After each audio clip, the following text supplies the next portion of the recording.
Good morning everyone, welcome to easy grammar. আজ আমরা একটা বিশেষ বিষয় নিয়ে আলোচনা করব।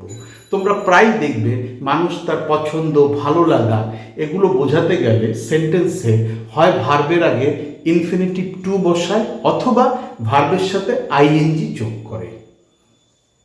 তো চলো আজ আমরা দেখে নিই এই যে দুই ধরনের সেন্টেন্স বা দুই ধরনের সেন্টেন্সের স্ট্রাকচার, এদের মধ্যে আসলে পার্থক্যটা কী। বোর্ডের দিকে তাকাও, কয়েকটা বাংলা বাক্য লেখা আছে। আমি ক্রিকেট খেলতে পছন্দ করি, আমি বিরিয়ানি খেতে ভালোবাসি, আমি শহরে থাকতে পছন্দ করি, আমার সকালে চা খেতে ভালো লাগে। প্রত্যেকটাতেই মানুষ তার পছন্দ এবং তার ভালো লাগা, ভালোবাসা ইত্যাদি ব্যক্ত করছে। আর এটা করতে গিয়ে মানুষ সেন্টেন্সে হয় ভার্বের সাথে আইএনজি যোগ করে অথবা ভার্বের আগে ইনফিনিটিভ টু বসায়। তো এদের ভেতরে ফারাক কি? আমি যদি দুভাবেই সেন্টেন্স লিখি অর্থ তো একই থাকছে, কিন্তু এদের ভেতরে মূল চারটে পার্থক্য রয়েছে। দেখো, লেখার পরে তোমাদের আমি সেটা পরিষ্কার করে বুঝিয়ে দিচ্ছি। আমি ক্রিকেট খেলতে পছন্দ করি।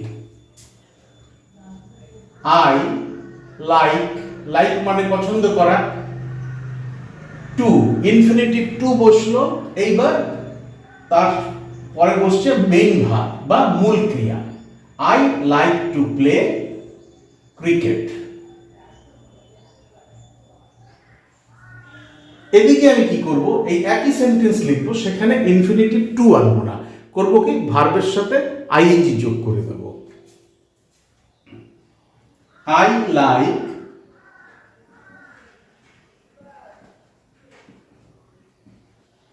দেখো, প্লে ভার্বের সাথে আমি আইএনজি যুক্ত করলাম। I like playing cricket.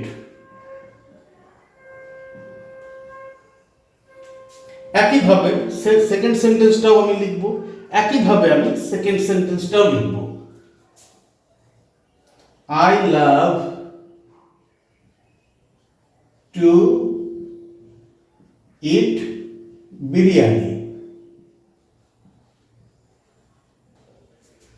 I love to eat biryani. এইখানে আমি কি করব, ইনফিনিটিভ টু না বসিয়ে ভার্বের সাথে আইএনজি বসিয়ে দেব। আই লাভ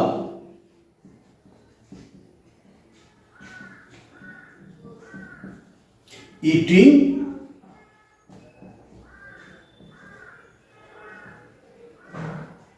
অর্থ তো একই থাকছে।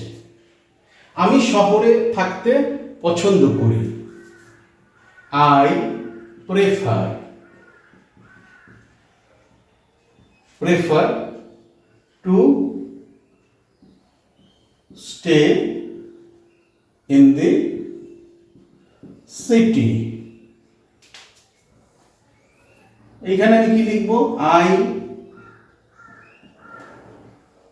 প্রেফার, স্টে ভার্বের সাথে আমি আইএনজি যুক্ত করব। Staying in the city.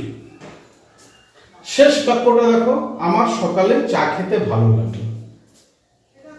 I like to take, চায়ের সাথে তো ইট বা ড্রিঙ্ক এখন আর বলা যায় না, ইট তো হবেই না, ইট মানে চিবিয়ে চিবিয়ে কিছু খাওয়া। তো সেক্ষেত্রে আমরা হ্যাভ বলতে পারি অথবা টেক বলতে পারি, ড্রিঙ্কও চায়ের সাথে যায় না ঠিক। I like to take tea in the সকালে, মর্নিং। আর যখন আমি ইনফিনিটিভ টু তুলে দেব তখন আমি টেকের সাথে আইএনজি যোগ করে দেব। আই লাইক টেকিং টি, কখন, সকালে, ইন দ্য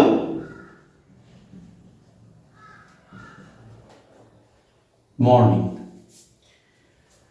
তো এ তো সবাই জানে। তোমাদের ভেতরে মনে প্রশ্ন আসতে পারে, এ তো সবাই জানে, তো এর মধ্যে ফারাক কি আছে? আমি কখনো ইনফিনিটিভ টু বসালাম ভার্বের আগে আমার প্রেফারেন্স, আমার পছন্দ, আমার লাইকিং বোঝাতে, আর কখনো টুটাকে তুলে দিয়ে আমি ভার্বের সাথে আইএনজি যোগ করে দিচ্ছি। তাহলে আমি শুরুতে কি বলেছি যে এখানে কিন্তু চারটে পার্থক্য আছে, বেসিক পার্থক্য। তো চলো এই চারটে বেসিক পার্থক্য আজকে আমরা জেনে নিই। প্রথম সেন্টেন্সটা দেখো, I like to play cricket. General preference, cricket খেলা আমার পছন্দ বা আমি ক্রিকেট খেলতে ভালোবাসি, এটাই কিন্তু আমি বললাম। আই লাইক প্লেয়িং ক্রিকেট, ভার্বের সাথে আইএনজি যোগ করে যখন আমি তাকে জেরান্ড করছি, তার অর্থ কিন্তু কিছুটা হলেও ভিন্ন। এখানে ক্রিকেট খেলার মধ্য থেকে আমি যে আনন্দটা পাই সেটাকে প্রকাশ করছি। I love to eat biryani, আমি বিরিয়ানি খেতে ভালোবাসি, বিরিয়ানি আমার পছন্দ, আমি বিরিয়ানি খেতে চাই, এটাই কিন্তু আমি সাধারণভাবে প্রকাশ করলাম। I love eating biryani, biryani খাবার মধ্য থেকে যে আমি আনন্দটা পাই, যে তৃপ্তিটা পাই, সেটা কিন্তু আমি ভার্বের সাথে আইএনজি যোগ করে প্রকাশ করছি। I prefer to stay in the city, আমি শহরে থাকতে পছন্দ করি, শহরে থাকা আমার পছন্দ, general preference. I prefer staying in the city, শহরে থাকার যে একটা আনন্দ, শহরে থাকার যে সুবিধাগুলো, সেটাই আমি কিন্তু প্রকাশ করছি এই দ্বিতীয় ধরনের সেন্টেন্সটা দিয়ে, এই পাশের সেন্টেন্সটা দিয়ে। I like to take tea in the morning, সকালে আমি চা খেতে পছন্দ করি, আমার সকালে চা পছন্দ, সেটাই আমি বলছি। I like taking tea in the morning, সকালে চা খাওয়ার মধ্য দিয়ে যে আনন্দটা, যে আমেজটা আমি পাই, সেটা আমি প্রকাশ করছি ভার্বের সাথে আইএনজি যোগ করে। তো এটাই হচ্ছে প্রথম এবং প্রধান পার্থক্য। দ্বিতীয় পার্থক্য গ্রামার স্ট্রাকচারে। এই পাশের সেন্টেন্সগুলোতে আমি ভার্বের আগে ইনফিনিটিভ টু বসিয়েছি, আর এই দিকের যে সেন্টেন্সগুলো সেগুলোতে আমি ভার্বের সাথে আইএনজি যোগ করে তাদের জেরান্ডে পরিণত করেছি। তৃতীয় পার্থক্য, ভার্বের আগে টু বসিয়ে বা ইনফিনিটিভ টু বসিয়ে সেন্টেন্স লেখাটা অনেক বেশি ফর্মাল ইংলিশে এই ধরনের বাক্যগুলো বেশি লেখা হয়। ইনফর্মাল ইংলিশে ভার্বের সাথে আইএনজি যোগ করে পছন্দ অপছন্দ বোঝানো হয়। চতুর্থ পার্থক্য পার্সোনাল প্রেফারেন্স, যে যেভাবে বলতে চায়। এক একজন মানুষের কথা বলার কায়দা এক এক রকম, তারা তাদের নিজেদের পছন্দের মতন আলাদা আলাদাভাবে বলে। তো এই চারটে পার্থক্য হচ্ছে এই দুই ধরনের সেন্টেন্সের ভেতরে। এবার তোমরা এই প্রকার সেন্টেন্স যত পারো প্র্যাকটিস করো, যত প্র্যাকটিস করবে তত ইজি মনে হবে। আর কোথাও আটকে গেলে, বুঝতে অসুবিধা হলে, কোনো পয়েন্ট যদি বুঝতে অসুবিধা হয়, আমার ভিডিওর কমেন্ট সেকশনে লিখে জানাও। ডেসক্রিপশন বক্সে আমার ইমেল অ্যাড্রেস দেওয়া আছে, চাইলে সেখানেও যোগাযোগ করতে পারো। Thank you so much for your time and attention. Have a nice day.